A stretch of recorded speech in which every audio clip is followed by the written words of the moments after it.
Hello, Namaskar. This is Firstpost and you're watching Vantage with me, Palki Sharma.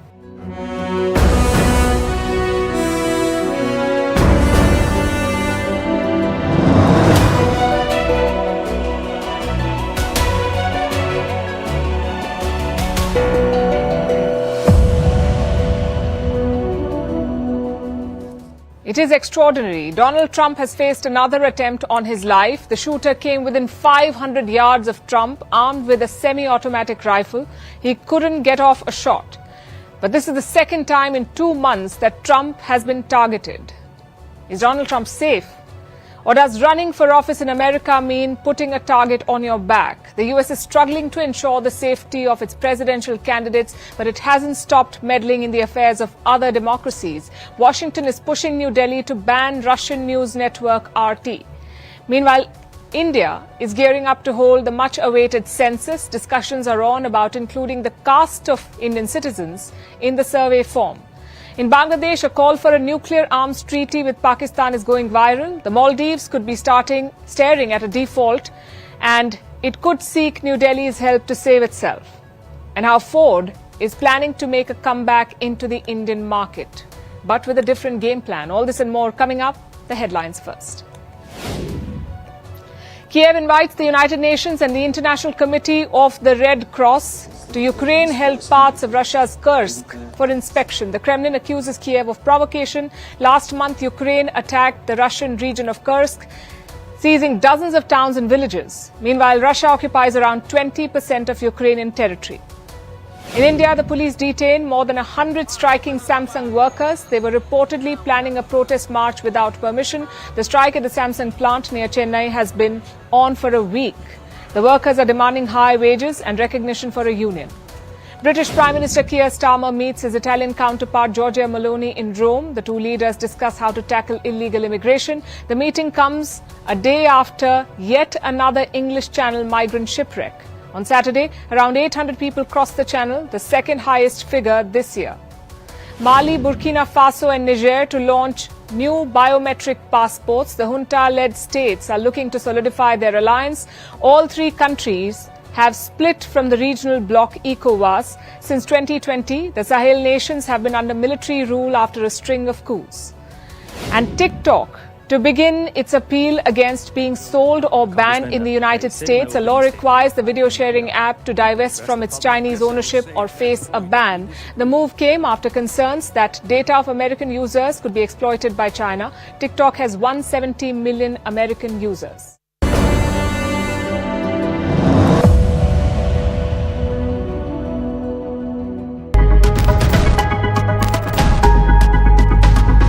a look at what happened.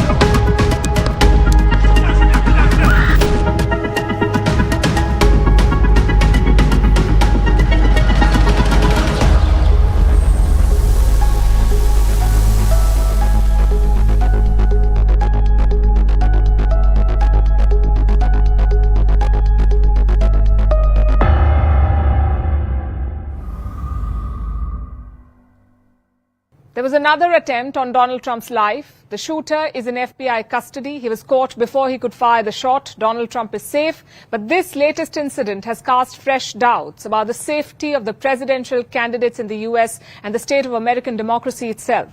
Less than 50 days are left for the presidential election. Can the U.S. keep its presidential candidates safe? Donald Trump was in Florida at his own golf course where this shooter showed up. He's been identified as Ryan Routh. He is a 58-year-old man from Hawaii. He was only 300 to 500 yards away from Trump. That's when the Secret Service agents spotted him. They noticed a rifle barrel in some bushes. That's when the agents engaged with him. Former President Donald Trump is safe and unharmed following a protective incident shortly before 2 p.m. on Sunday at Trump International Golf Club at West Palm Beach. The U.S. Secret Service personnel opened fire on a gunman located near the property line, and this matter is under investigation. They fired at least 4 rounds. Ryan Routh did not return the fire. Instead, he tried to flee. He dropped his rifle and escaped in a car. The local police later apprehended him on a highway. Here is an eyewitness account. I was with my family of 3, my mother, father, and me. We were driving on 195 We were actually about to enter 195 until we started seeing a bunch of patrol officers. And then that's when we saw black Nissan speeding up. And with that black Nissan, we started seeing a bunch of more patrol officers. A helicopter actually eventually came, and then it came to a complete halt. I feel like that's the best way you could summarize it.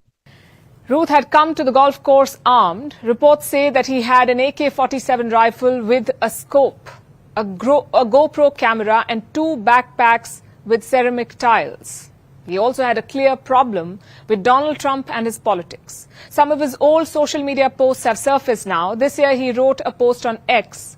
It was addressed to Joe Biden, the current president of the United States, and this is what it said. Your campaign should be called something like KDAF, Keep America Democratic and Free. Trump should be Massa, Make Americans Slaves Again, Master. Democracy is on the ballot and we cannot lose. This is what he wrote on social media. He wrote about the war in Ukraine as well. He was a supporter of Ukraine. He doesn't have any military experience, but reports say that in 2022, this man traveled all the way to Ukraine. This was right after the Russian invasion. It seems he was speaking with recruits trying to get foreign fighters to fight for Kiev. Routh was believed to be involved in all of these efforts, but it's not clear if he was acting in an official capacity. His social media pages are an insight into his mind. There is a series of political messages, some showing support for Palestinians in Taiwan, some others criticizing China. There were posts talking about Chinese biological warfare. He also discussed the pandemic at one point, and he called it an attack. In 2020, he supported Bernie Sanders in the presidential election and called Joe Biden Sleepy Joe. His accounts are no longer accessible. Internet platforms have taken them down. A former neighbor of this man has also spoken out. He said that Routh was involved in some illegal activities. Listen in. I ain't seen him in a while, so I don't know what his mindset was. Now, you know, I've been here like 20 years, and so, I mean, I met him, and he was here, and he was bad then when I first moved over here with the feds and stuff and stolen property, and had truckloads of 18-wheelers with stolen property and stuff in it. And all, yeah, but he had a lot of stolen property at his house when he was over here? there, yeah. Mm-hmm. Like, and the feds came and with the trucks and everything and all, and police. And when did that happen? That was years ago, though. Routh was supposed to be produced before a judge today. Donald Trump was quick to issue a statement after the incident. He said, "I'm safe and well," and I'm quoting, "I will never surrender." Both Biden and Kamala Harris were briefed about the shooting. The White House has issued a statement. Harris said that violence has no place in America. The Secret Service says the threat level remains high, though. Yes, the threat level is high. We have increased the amount of assets that we've supported. So we live in danger times. So, yes. Donald Trump has praised the Secret Service. He said they did an outstanding job, but some others have doubts. Once again, questions are being raised, like how did a shooter get so close to the former president? Why was the golf course not cordoned off? Apparently, the Secret Service security was limited. Some reports also say that they spotted the shooter before when the agents were sweeping the course. And something similar, in fact, happened in the month of July as well, when Donald Trump was shot at in Pennsylvania. He had a narrow escape. The bullet just scraped his ear. The shooter, Thomas Matthew Crooks, was spotted near the rally before the shooting, and despite that, he managed to get to a nearby roof and fire a gunshot at Trump. Thankfully, that did not happen today. But this remains a serious situation. Donald Trump, a former U.S. president and a presidential candidate this year, has been targeted for a second time in 2 months. America cannot take this lightly. 2 months, 2 assassination attempts. It is not random anymore. It clearly points to a worrying problem, that of political violence. And here's the thing about political violence. It never happens in a vacuum. It happens because leaders fail, because the society is too polarized. If you add guns to the mix, you get a dangerous cocktail, and that's the U.S. right now. Highly polarized, poor leadership standards, and liberal gun laws. Donald Trump, Kamala Harris, and Joe Biden are all responsible for this. Biden came to power promising to heal America. But forget healing. America is more divided than ever before. Republicans and Democrats do not see eye to eye. They do not see each other as rivals. They see each other as mortal enemies. I have some data for you. In 1994, only 21% Republicans had a very unfavorable view of Democrats, and among Democrats, 17% had a very unfavorable view of Republicans. Now look at those numbers in 2022. 62% Republicans had very unfavorable views of Democrats, and 54% Democrats said the same thing about Republicans. Do you see the trend here? Polarization has almost tripled in 3 decades. Yes, we can blame social media for some of it, especially with tech bros like Elon Musk in charge. Look at his post after the Trump assassination attempt today. Why isn't anyone trying to kill Kamala? That's what he wrote. He's deleted the post since, but not before millions of people had seen it. Of course, social media exists in most countries, but we don't see such political violence elsewhere. So leadership, we say, is very important. In America, there's hardly any. Donald Trump is a convicted felon who tried to topple the US government. Kamala Harris toppled her own boss. Trump peddles fake conspiracy theories. Kamala Harris flip-flops on policy. Neither of them inspire unity. Their words and actions have had the opposite effect, in fact. Just look at the presidential candidates talking about each other in the past and compare it to Trump and Harris.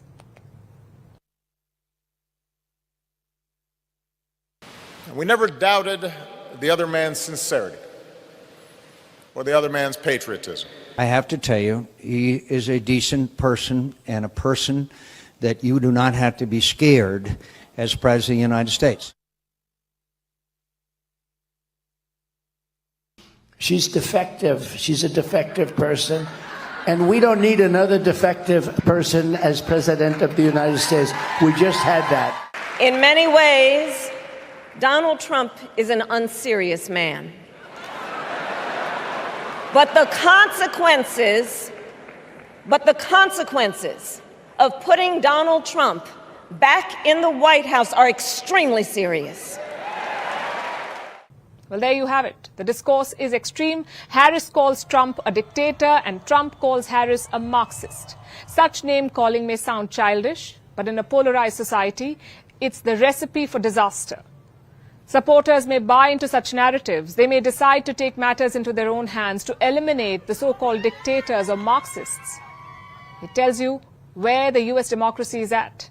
Broken, splintered and sick. Thank God it's not Latin America or West Asia. Because then, US soldiers would be at the door. They would be dropping bombs of freedom from F-16s or firing rounds of democracy from rifles. But at home, anything goes. And do you know the scary part? Things could get a lot worse. In the first attack, Trump was only wounded. He wasn't in the hospital for long, and the second attack was fortunately thwarted. But what if there is another one? What if the next time Trump is not so lucky? Can you imagine the carnage? Trump supporters attacked the US Capitol when he lost the election. What will they do if he's seriously hurt? I hope we never find out. The problem is, such political violence tends to get normalized. After the first attack, you're shocked. By the second or third time, you're not. A Secret Service spokesperson summed it up best. He said, "We live in dangerous times." That's an admission of America's political violence. The question is, what can be done? Well, the easy way out is to take guns off the streets. No guns, no assassination attempts. But since America likes guns more than peace, they need to do more.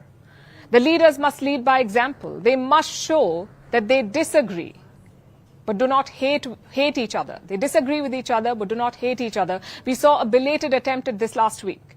Joe Biden was speaking to firefighters on the 9/11 anniversary. He decided to wear a Trump campaign hat. And that was a great symbol of unity. But when did it come? After Biden had retired from the presidential race, and that's simply not enough. Trump and Harris have a great opportunity here. They can show Americans a better way, but don't hold your breath for it. American leaders only seem to care about democracy abroad. At home, it's all about power.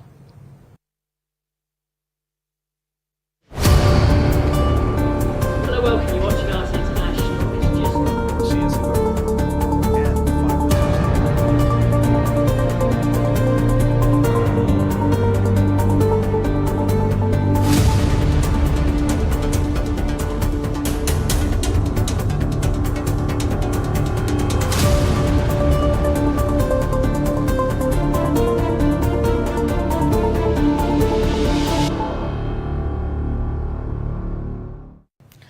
The US has a new target. America is turning all its attention on a new foe, the Russian media network RT. RT was founded in 2005. It used to be called Russia Today. The outlet's purpose was to push back against the West, offer a different point of view. But the US insists that RT is an arm of the Russian government, one of Moscow's global propaganda tools. So Washington has now decided to go after RT. On Friday, the US announced new sanctions and more. In addition to imposing sanctions, visa restrictions, and other measures, the State Department also designated the Russian state-funded and directed media company, Rossiya Segodnya, and 5 of its subsidiaries, including RT, under the Foreign Missions Act. As a result, these actors are now required to notify the State Department of all personnel working in the United States, as well as their property. So America will now be tracking RT journalists, keeping tabs on their property. How very supportive of free speech, we say. How does the US justify this? By claiming that RT is more than just a propaganda outlet. The US, in fact, has upgraded its accusations. It now says that RT is, and I'm quoting, an entity with cyber capabilities, one that engages in information operations, covert influence, and military procurement. You heard that right, and that last charge is new. Washington says that RT operates a crowdfunding platform, one that is providing weapons to Russian troops in Ukraine. Think about that for a second. The US claims that Russian soldiers need RT to get them weapons. Things like sniper rifles, body armor, night vision equipment, and drones. Apparently, Moscow is not able to get this equipment on its own, so it needs to crowdfund it via RT. That is what the US is implying, which is quite the claim. And even American media outlets have harbored doubts about this. Reports say that there are no obvious connections between RT and the fundraising campaign. But that hasn't deterred the US. They have gone ahead and imposed more sanctions on RT and other Russian media firms. Moscow has taken a dim view of all of this. Russia's foreign ministry spokesperson mocked the Americans. She said there should be a new profession in the US, a specialist in sanctions imposed on Russia, so that Washington does not repeatedly target entities that are already sanctioned, like RT. The US already went after RT back in 2022. Their subsidiary channel, RT America, was forced to shut down operations. 2 weeks ago, the US targeted them again. They charged RT employees with money laundering. And now we have the latest set of sanctions. And that's just the tip of the iceberg, because the US is not done yet. They don't just want to stop RT within their own borders. They are going international with their suppression efforts. I've instructed U.S. diplomats around the world to share the evidence that we've gathered on RT's expanded capabilities and the ways it's being used to target individual countries and the information ecosystem that we share. Now, each government, of course, is going to decide how it responds to this threat.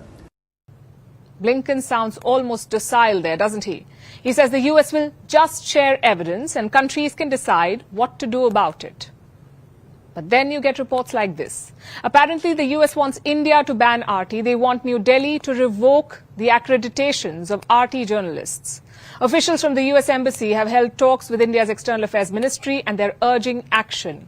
India has shut this down, of course. Russia is a trusted partner. India does not get involved in these petty squabbles. But what does the story tell you? If they're trying it in India, they're definitely trying it elsewhere as well.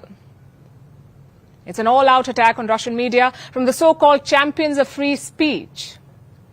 It's American hypocrisy at its best. You can say anything as long as I like what I hear. Let's see how RT and Russia respond.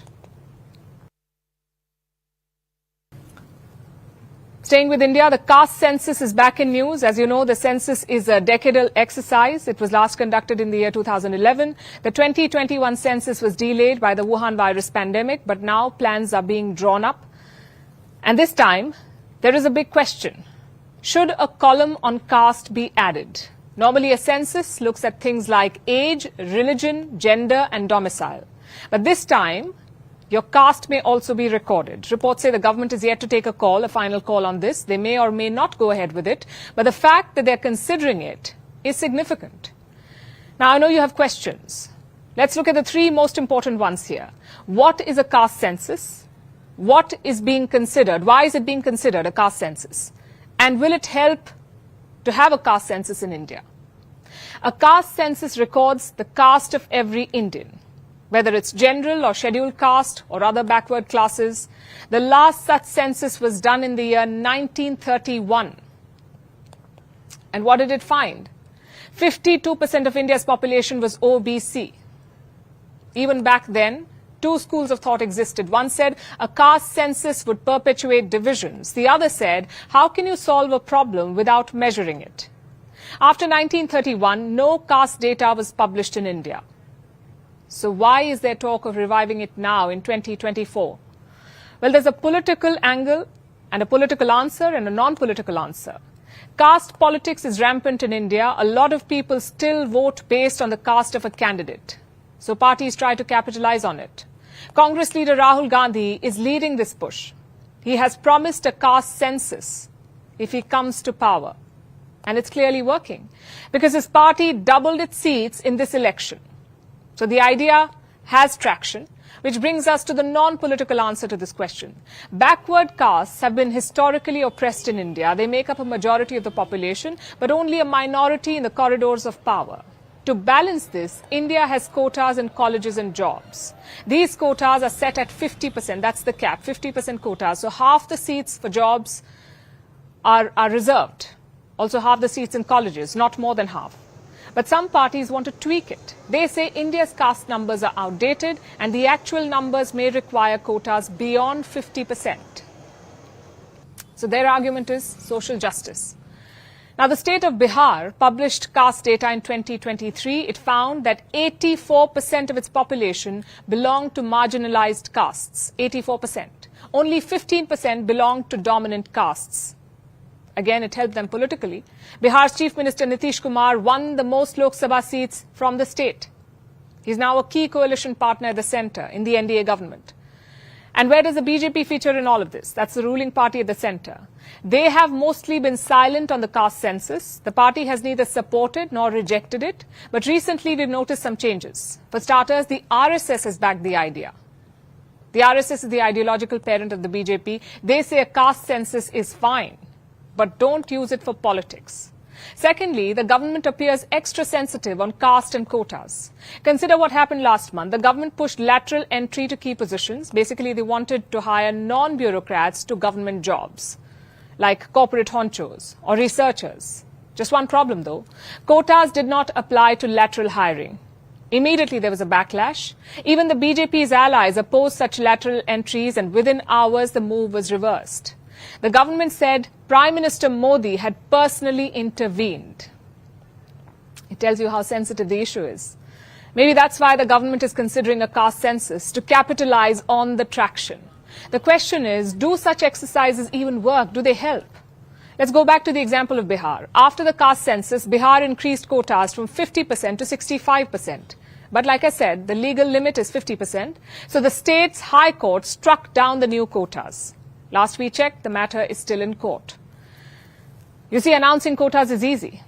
It's the shortcut to social justice. But look at the end result.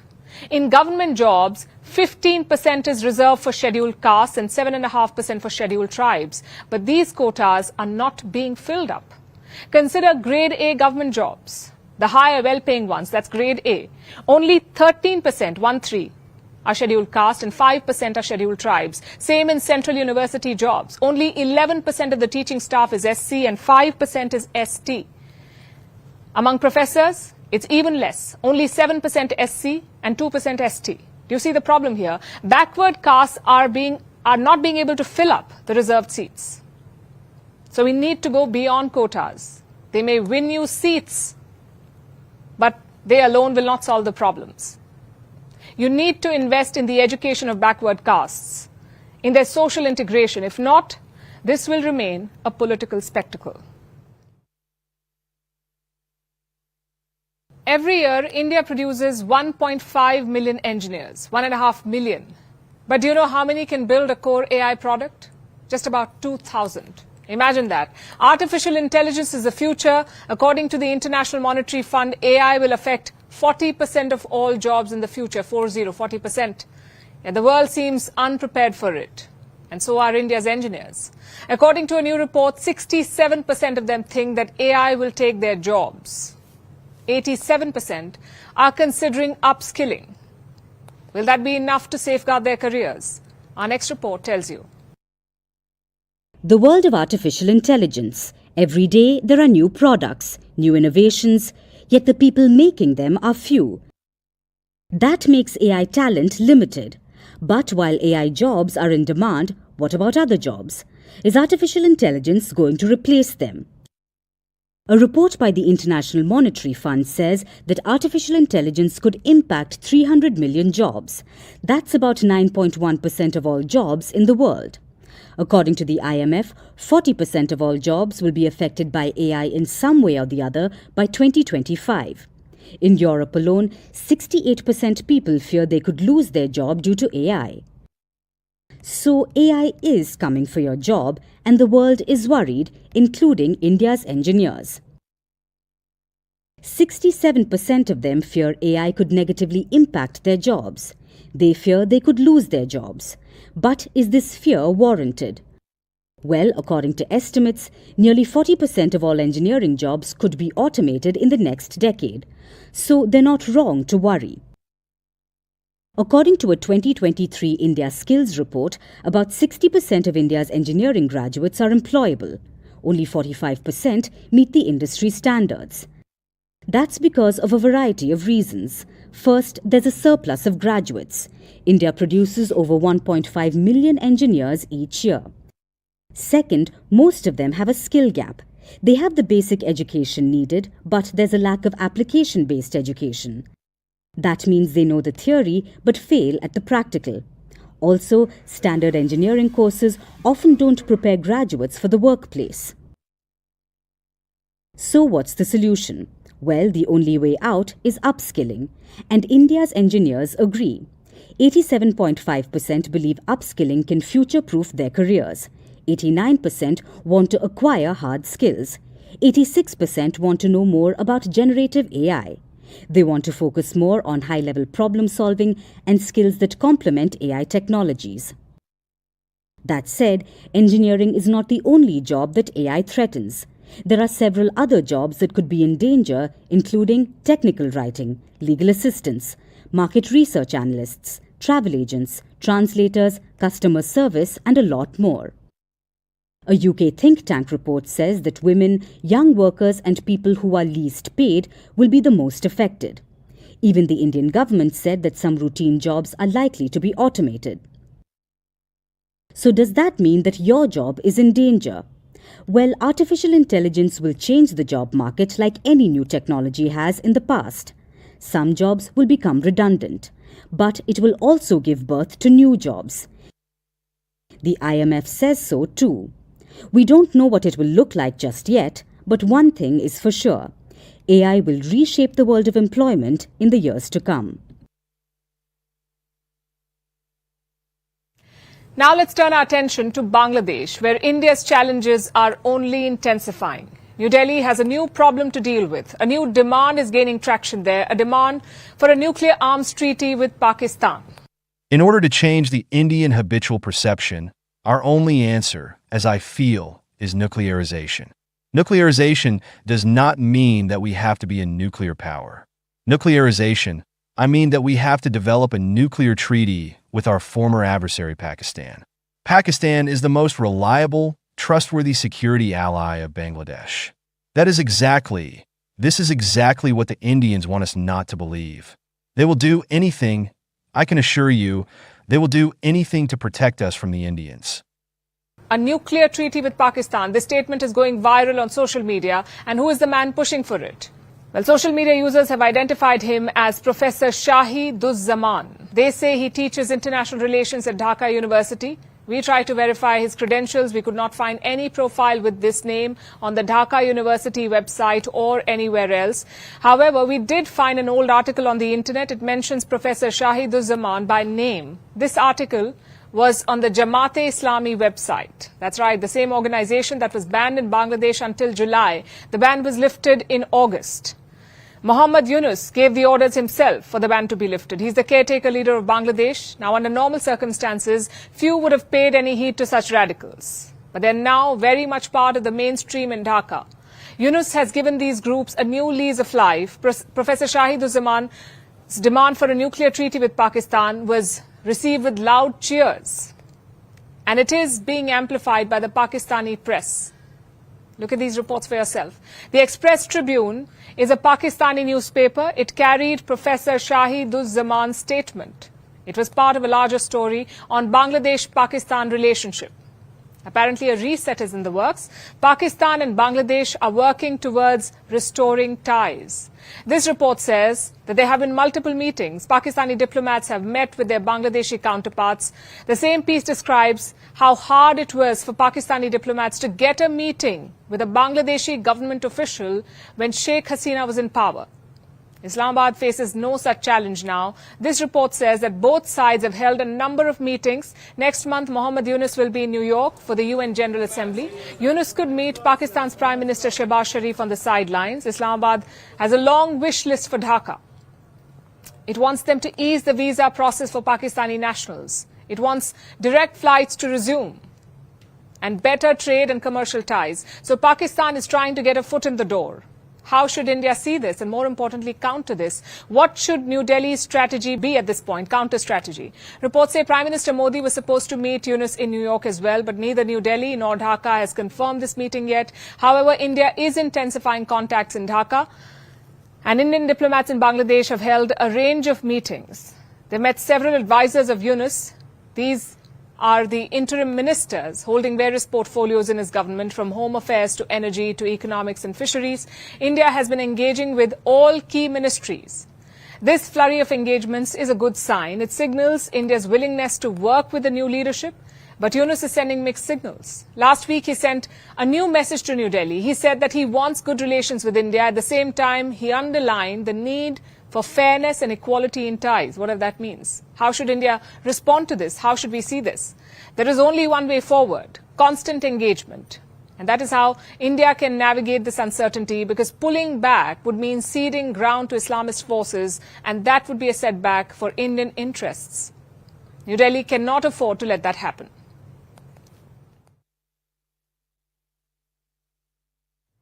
Now to West Asia. On Sunday, a missile struck central Israel. It fell in an open area. No one was hurt, but for Israel, this was a big deal. They were hit by a hypersonic ballistic missile. It was fired by Yemen's Houthis. It traveled over 2,000 kilometers to reach Israel, and more importantly, the air defenses could not stop it. Of course, Israel is not taking it lightly. Prime Minister Benjamin Netanyahu says that the Houthis will pay a heavy price for this. But is this strike a new escalation in the Gaza war? As the war inches close to its first anniversary, can Israel expect more such attacks? Our next report tells you more. It was around 6:35 a.m. local time. The missile traveled 2,040 kilometers in just 11.5 minutes to hit central Israel. There were loud booms. The air sirens went off. People rushed for cover. Soon, smoke billowed from a fire. The missile landed in an open field. A fragment of it fell at a train station. Some people were injured there.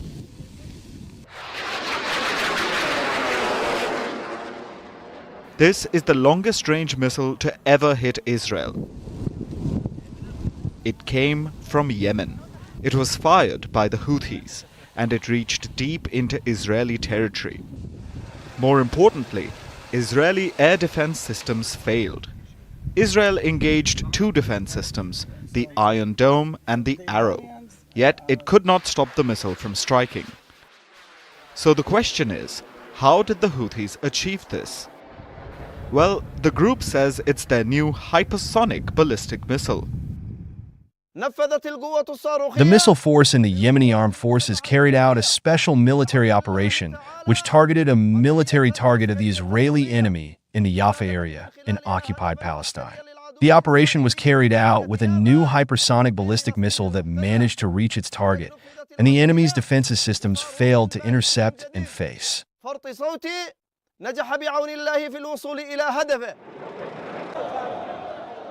The Houthis say that the missile is part of a new technology.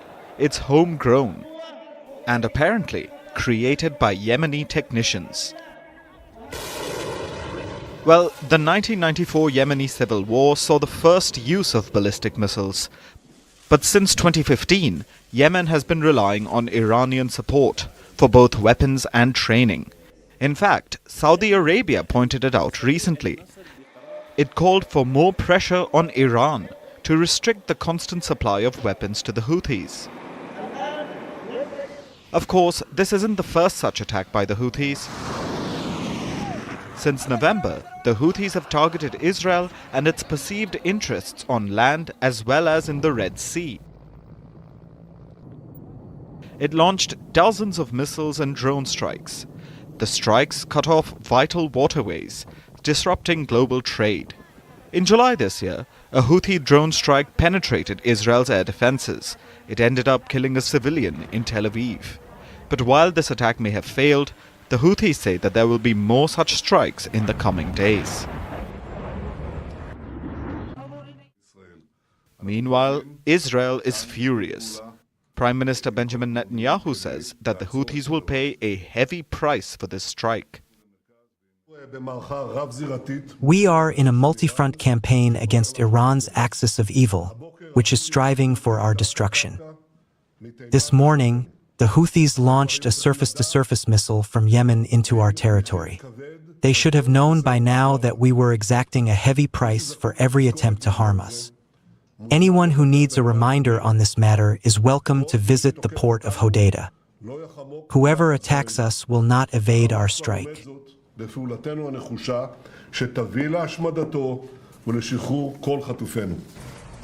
The attack comes just weeks ahead of the first anniversary of the war. Last year, Hamas attacked Israel on October 7th.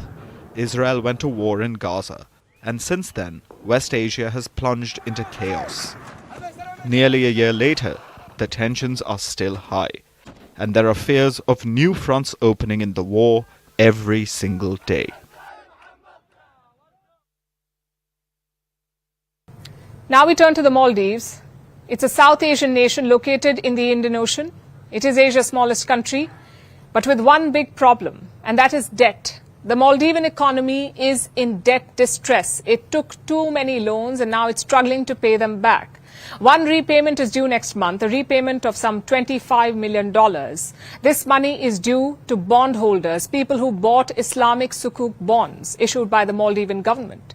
But Male may not be able to repay this $25 million because it lacks the dollars. At present, the Maldives has about $444 million in foreign exchange reserves. That sounds like a decent amount, but only $61 million out of this are usable. And that money is for essential imports for the next month. So you can see why the Maldives is in dire straits. It needs a bailout, and it needs it fast, which is why Male is looking at an old friend for help, and that friend is India. Ties between India and the Maldives have been frosty recently because of the Maldivian President Mohamed Muizzu. He came to power last November on the wings of an India Out campaign. He basically tried to paint India as an aggressor in his country, India had troops in the Maldives, and Muizzu tried to say that India is using them to influence his country. There were Indian troops in the Maldives, but they were there to help in rescue and relief operations. That did not matter to Muizzu, who used their presence to stoke anti-India sentiments, and his ploy worked. He won the presidency last November. His party swept the parliamentary elections in April this year, and he used this control to oust the Indian troops. Muizzu's power play came at a cost, though. It soured decades-old Indo-Maldivian ties, and now Muizzu wants India to forgive and forget and bail his country out of a jam. Male needs money, and it needs it immediately. They need to pay back the $25 million next month, $600 million next year, and then $1 billion in 2026. Remember, right now they have just $61 million in usable foreign exchange. So they're looking to pad up their reserves with some help from New Delhi. There are two Indian instruments that the Maldives can use. One is a currency swap program. by the Reserve Bank of India, or the RBI, that's India's central bank. This program will allow the Maldives to access up to $400 million immediately. India had introduced this program back in 2012 to help out its neighbors, and the Maldives is desperate to use it now. That is one option that they have. The other is a straightforward loan. In 2019, India had extended an $800 million line of credit to the Maldives. This was extended to the previous government, but New Delhi has not withdrawn it, despite all of Muizu's provocations. And now that he's in trouble, Muizu wants to avail of this old credit. The Maldivian president is headed to India reportedly sometime this week. Debt relief will be at the top of his agenda, and India has shown its willingness to help. This isn't just about being a good friend and neighbor. New Delhi also has another reason to extend a hand. It needs to keep Beijing at bay. On Friday, the Maldives signed a deal with China to strengthen trade and investment and settle current account transactions in local currencies. Basically, China threw the Maldives a lifeline. And now India will too. Muizu might be playing both sides, but India cannot just quit the game. The Maldives will be there long after Muizu leaves. And New Delhi needs to make sure that the country doesn't become a Chinese outpost. It needs to ensure that the country isn't used against India. So that means playing along for now. But hopefully India's actions will also strike a chord and remind the Maldives who its true friends really are. 3 decades. That's how long Ford had operated in India. That is until 2021, when it shut down production in the country. But the US automaker is making a U-turn. Ford wants to reboot its mothballed factory in the southern Indian state of Tamil Nadu. It will restart manufacturing for export. But export of what? That's not clear at the moment. Ford previously built cars and engines at this factory. So what's behind their flip-flop? And what does this mean for India? Why are auto giants flocking to the world's most populous nation? Here's a report. Ford is making a U-turn. The US auto giant wants to restart manufacturing in India. It has submitted a letter to the government of Tamil Nadu, also known as the country's Detroit. Tamil Nadu is a business-friendly state in southern India, where Ford's mothballed manufacturing plant still stands. And now the company wants to repurpose this factory. You see, Ford had operated in India for about 3 decades. But 3 years ago, the car maker declared it would stop building cars here. At the time, this was the result of a perfect storm. From slowdown in the Indian automotive market and regulatory tightening in its export market to accumulated losses, Ford was struggling to crack the domestic market. It was unable to boost volumes, so it stopped producing cars in India for domestic sale in 2021. Then halted export production in 2022. Finally, pulling the plug on manufacturing in India, the company exited the huge market. But now things have changed. The Indian government is attracting billions of dollars in investment from international car manufacturers, and car makers are interested. They want to diversify supply chains away from China. Beijing has dominated the sales of electric vehicles for years. Again, this is a perfect storm, but in a good way for India, and Ford wants to throw its hat in the ring. The details are not clear yet, but Kay Hart, the president of International Markets Group at Ford, says, "This step underscores our ongoing commitment to India as we intend to leverage the manufacturing expertise available in Tamil Nadu to serve new global markets." But this move is bound to serve India as well. Ford's return to India will create more employment opportunities. Experts say at least 3,000 jobs can be expected. It's also good for the optics. This yet again solidifies India's position as a manufacturing hub for international automakers. Tamil Nadu alone is home to several car makers, including Hyundai, Nissan Motor and Renault. Jaguar Land Rover plans to open factories in India, and reportedly so does Tesla. But the Indian market is not for everyone. General Motors has given up on India, and the reason is similar to that of Ford. It's not easy for car makers to price their vehicles low enough to appeal to India's mass consumers and go beyond the country's wealthy. Sure, India is the world's third largest car market, but here international automakers face serious competition from domestic companies and foreign joint ventures such as Tata Motors and Maruti Suzuki. And it's not just about cars. In 2020, motorcycle giant Harley-Davidson exited India because it was facing fierce competition from the locally loved Royal Enfield. After all, India is a cost-sensitive market. Not everyone can get it right, but maybe this time Ford just might.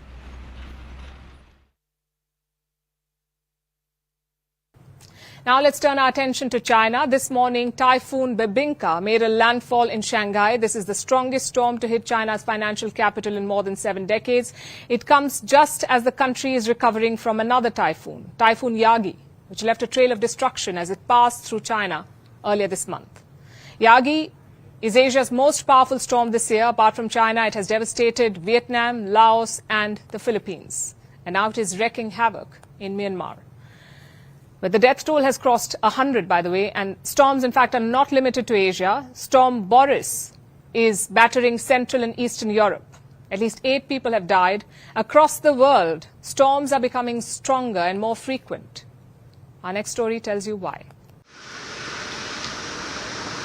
Trees toppled. Vehicles and homes battered. Streets flooded. This is Shanghai, the financial hub of China, which has come to a standstill. This morning, Typhoon Bebinca made landfall in Shanghai. Bebinca is the strongest storm to hit the city in 75 years. More than 400,000 residents have been evacuated. Hundreds of flights have been cancelled. Train services are shut. Highways are closed. But Shanghai's 25 million residents are not the only victims of Bebinca. The typhoon has already passed through Japan and the Philippines, where 6 people were killed. And now the typhoon is wreaking havoc in China, as the country is still recovering from another storm, Typhoon Yagi, the most powerful storm in Asia this year. Yagi passed through China this month. It killed at least 4 people and injured at least 95 others. Apart from China, Yagi has swept through Vietnam, Laos and the Philippines, where it proved devastating. Yagi caused severe flooding and in total killed at least 287 people. That is, until now. The storm has reached Myanmar. The death toll has risen by 113. At least 320,000 people have been displaced. 64 people are missing. Additionally, 66,000 houses and 375 schools have been destroyed. Several kilometers of roads have been washed away.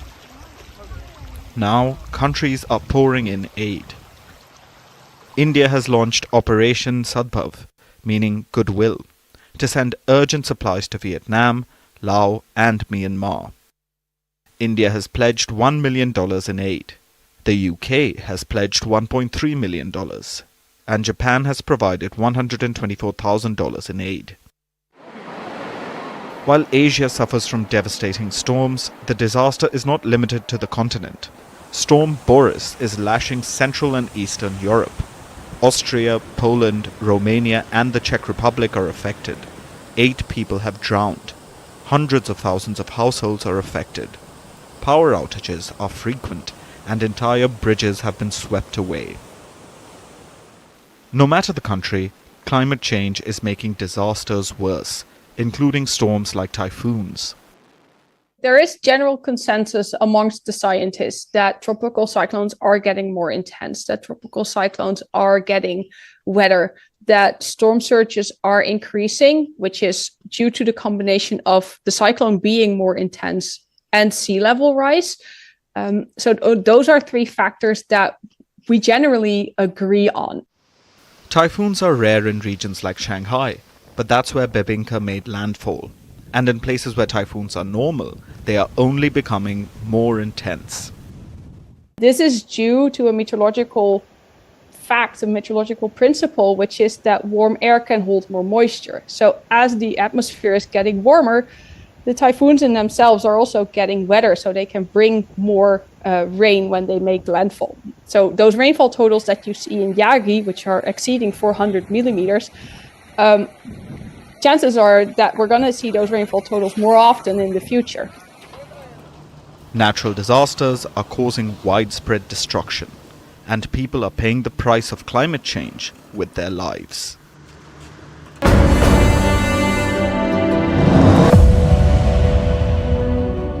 A lot of people say that New Zealand is boring. It's far away from literally anything. It's got very few people, and there's not much to do, especially if you're not into outdoorsy stuff.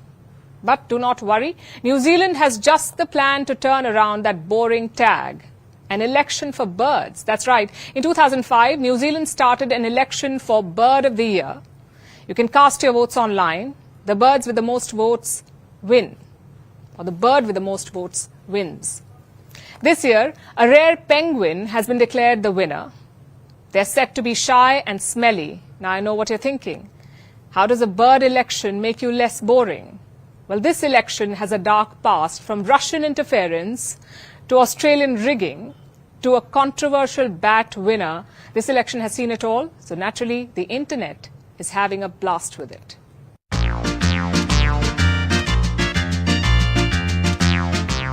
I am very proud to announce that once again the hoi ho, or yellow-eyed penguin, has made it to the top of the podium.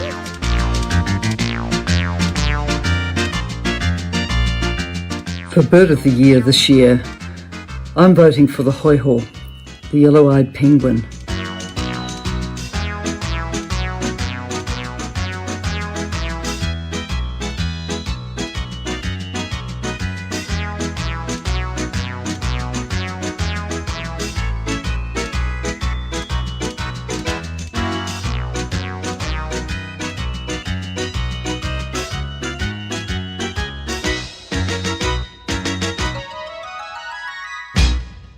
And now it's time for Vantage Shots, images that tell the story. A 2-month-old baby hippo goes viral in Thailand, drawing thousands to the zoo where she lives. China celebrates Mid-Autumn Festival with dazzling lantern shows. And a Russian gardener breaks national records by growing a pumpkin that weighs, wait for it, 817 kilos. Finally, we're taking you back in history. On this day in 1940, U.S. President Franklin Roosevelt signed the Selective Service Bill. All American men aged between 21 and 35 could be called for military service. It was the country's first peacetime draft ahead of the Second World War. The draft remained in place until 1973. We're leaving you on that note. Thank you for watching. We'll see you tomorrow.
News.